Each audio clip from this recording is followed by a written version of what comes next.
মানে আমাদের আন্দোলনে ইন্টারনেট বন্ধ করে দিয়ে একটা ডিজিটাল ক্র্যাকডাউন হয়েছিল। এখন এই ইন্টারনেটের দায়িত্বই আবার আমার কাছে চলে আসছে। আমার প্রথম কাজ হবে এটা তদন্ত করা, যে আসলে কেন ওই সময়ে ইন্টারনেট বন্ধ করা হয়েছিল এবং সরকারের জায়গা থেকে তো একটা ব্যাখ্যা দিচ্ছিল, এবং সেই সুযোগটা এখন আমার জন্য আরও ভালো মতো আমি পেয়েছি।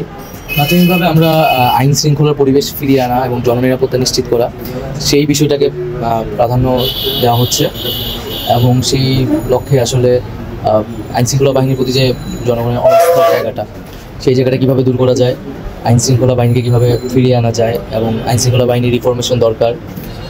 তাদের জায়গা থেকে কিছু দাবি এসেছে, পাশাপাশি ছাত্ররাও রাস্তায় আছে, তাদেরকে কীভাবে আরও ইতিবাচকভাবে পজিটিভলি কাজে লাগানো যায়, সেইরকম একটা আমরা পরিকল্পনা করছি, যাতে দ্রুত সময়ের মধ্যে মানুষের জননিরাপত্তাটা, আইন শৃঙ্খলা পরিবেশটা যাতে ফিরে আসে, এবং আহতদের চিকিৎসার বিষয়টা আমরা খুবই আজকে থেকে এটা কাজ শুরু হয়ে গেছে, যে আহতদের তালিকা করা হচ্ছে অফিসিয়ালি।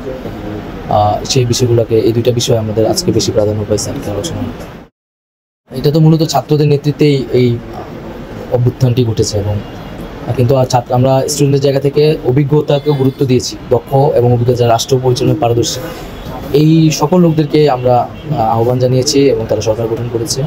কিন্তু পাশাপাশি স্টুডেন্টদেরও সেখানে লিডারশিপে আসা উচিত, এই অভিজ্ঞতার ক্ষেত্রে অভিজ্ঞতা অর্জনের জন্য, শিক্ষার জন্য, এবং স্টুডেন্টরা মূলত এখানে তদারকির একটা জায়গায় কাজ করবে।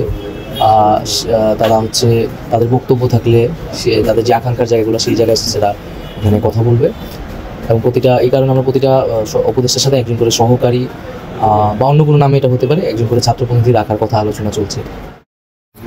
মেয়াদটা নিয়ে মেয়াদ এখনও নির্ধারিত হয়নি। এটি যেহেতু একটা অভ্যুত্থানের ভিতর দিয়ে কিছু প্রতিশ্রুতির সামনে রেখে এই সরকার গঠিত হয়েছে, এবং বাংলাদেশের যে একটা রাষ্ট্রীয় পুনর্গঠন সংস্কার, এটি হচ্ছে আমাদের একটা অন্যতম লক্ষ্য। কারণ এটি ছাড়া আসলে নির্বাচন বা অন্য সামনের কোনো কিছুই কাজ করবে না, আবার আগের একটি জায়গায় আমরা ফিরে আসবো।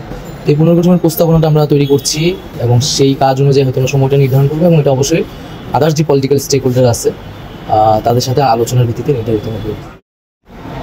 পুলিশ কিছুটা আসা শুরু করছে কাজে। এখানে স্বরাষ্ট্র মন্ত্রণালয়ের জায়গা থেকে রাজারবাগে গিয়ে কথা বলারও একটা সিদ্ধান্ত হয়েছে। এখানে পুলিশের তো প্রধান পদগুলোতে অলরেডি পরিবর্তন হচ্ছে, আরও হবে, এবং যারা এই নির্দেশদাতা ছিলেন বিভিন্ন জায়গায় এই আন্দোলনে গুলি চালানোর ক্ষেত্রে, তাদের বিরুদ্ধে তাৎক্ষণিক ব্যবস্থা নেওয়া হচ্ছে।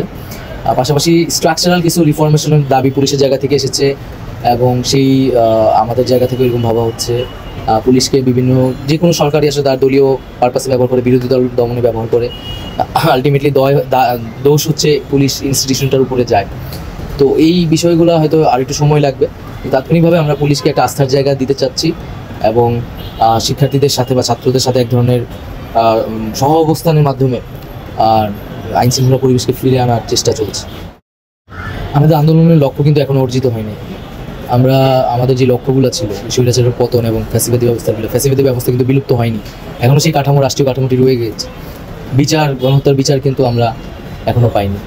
শহীদ পরিবার এবং যারা আহত তাদেরকে ঠিকভাবে সুযোগ সুবিধা অবশ্যই দেওয়া হবে, এবং এই জন্য প্রধানত পূর্ণাঙ্গ তালিকাটা প্রয়োজন। নানান জায়গা থেকে করতেছে, অফিসিয়ালি হয়তো একটা তালিকা প্রথমে করা হবে, তাদের সাথে যোগাযোগ করে এরপরে এটা বাস্তবায়ন করবে।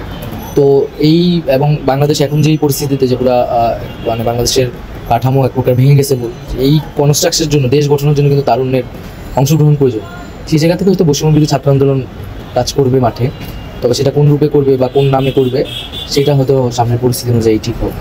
যেহেতু এটা ছাত্র আন্দোলন থেকে এটা অভ্যুত্থানে, এবং সেই জায়গা থেকে সরকার গঠনে কাজে আমাদের যেতে হয়েছে, এবং এত তাড়াতাড়ি ঘটনাগুলো ঘটেছে, ফলত আমরা ক্যাম্পাসের ইস্যু বা ছাত্র রাজনীতির যে ইস্যুসগুলো, সেই ইস্যুসগুলোতে মনোযোগ হওয়ার সময় পাইনি।